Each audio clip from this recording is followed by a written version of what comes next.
How Ariadne Helped Theseus. Many years ago, Minos, the king of Crete, was in great distress because a terrible monster called the Minotaur was destroying his people. This fierce monster had the shape of a man with a horned head like that of a wild bull. For a long time Minos had tried to kill him, but could not, nor could he build a cage strong enough to hold the monster securely. As soon as Ditalis, a famous Greek, learned of this great trouble, he went to the king and said, "O Minos, I can help you." "How so?" answered King Minos. "Who are you, and what can you do?" Ditalis replied boldly, "I am Ditalis, the architect from Athens. You surely have heard of me and what I can do." "What?" cried the king. "Are you the famous Athenian sculptor?" "I am," answered Ditalis quietly. "Welcome, welcome!" exclaimed King Minos. "Thrice welcome, Ditalis! You come in time of sore need. Tell me, can you build a cage to hold this wild Minotaur securely? Will you?" "I can and I will, O king," said the sculptor. Thereupon this Athenian stonecutter began to show his wonderful skill in all kinds of handicraft. All manner of tools were soon ready. "What are you about to do, O Ditalis?" asked King Minos wonderingly.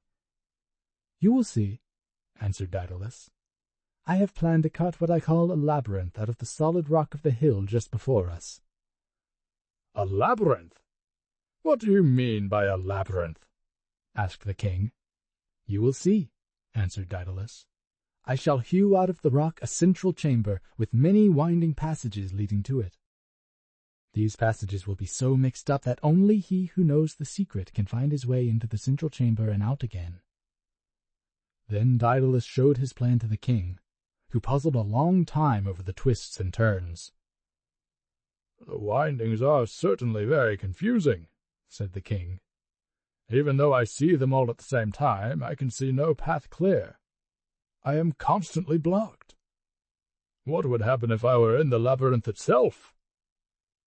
When at last this wonderful labyrinth was completed, King Minos and all his people greatly rejoiced. Soon after this, their joy was doubled at the news that the fearful Minotaur had nosed his way into the entrance and had not come out. "You may safely rejoice," cried Ditalis. "Your Minotaur can never find his way out."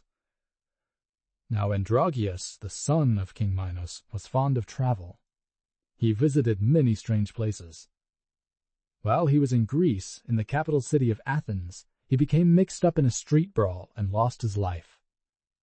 When the news reached Crete, King Minos at once went to war against the Athenians. After a furious battle, Athens was taken. The Athenians, to save themselves, agreed to do whatever King Minos wanted. The king of Crete demanded that every 9th year 7 young men and 7 young maidens should be sent to Crete from Athens. These the fierce king, in bitter revenge for the loss of his son, cast into the labyrinth, where they were destroyed by the raging Minotaur. The Athenians lamented sorely over this, but they could not help themselves. However, Theseus, son of the king of Athens, determined that he would slay the dreadful Minotaur or die in the attempt. King Minos had promised to grant them freedom if any Athenian killed the monster. Therefore, when King Minos came to Athens to make the 3rd choice of young men and young maidens, Theseus offered to be one of them, and was accepted. His father, the king of Athens, was in great sorrow. Theseus tried to comfort him. "Dear father, do not despair," he said. "I shall surely kill this monstrous beast and free our beloved people from the fierce wrath of Minos." So the ship, with its sails full spread, set out for Crete. According to the strange belief of these people, King Minos was the son of Zeus, the great god of the heavens, and Theseus was the son of Poseidon, the god of the sea. During the voyage, Minos offended one of the maidens. Theseus protected her and rebuked the king. Minos grew very angry at the bold youth and determined to humble him. He walked to the high stern of the ship and, lifting his arms towards the heavens, called out in a loud voice, "O Zeus, mighty father, hear me! If thou art indeed my father, send forth from the heavens a swift flash of fire as a sign." The legend says that mighty Zeus heard the prayer of Minos, and that a stream of fire flashed across the sky. Then, turning toward Theseus, Minos said, "If thou, Theseus, art indeed the son of the sea god Poseidon, cast thyself boldly into the sea, and bring back this ring." At this Minos took a shining ring from his finger and threw it away from him into the water. Immediately Theseus sprang over the side of the ship and plunged head first under the rolling waves. Everyone thought the bold youth would drown, and cried aloud to the pilot to bring the ship about in order to pick him up. But Minos commanded that the vessel should be kept before the wind, so the ship went swiftly on, and the young men and maidens shed bitter tears of grief. But the sea god Poseidon took good care of his son Theseus. He sent a beautiful, bright-colored dolphin to carry the youth on his back to the great sea god's palace under the sea. There Theseus was gladly welcomed. A robe of gleaming purple was thrown around his shoulders, and on his head was placed a wreath of roses. Then the sportive Nereids brought him the ring which Minos had cast into the sea, and carried him swiftly back to the onward speeding ship. When Theseus once more stood upon the deck, all saw that his purple robe was not wet, and that the wreath of roses on his dark hair gleamed red as blood. They also saw that the ring was on his hand. Then the youths and maidens sang with joy, and the ship sailed on to the island of Crete. Ariadne, the daughter of King Minos, ran to meet her father when he landed from the ship. She was tender of heart and hated cruelty. She pitied the Athenians and spoke kindly to them. When one of the maidens told her what Theseus intended to do, Ariadne warned him of the danger.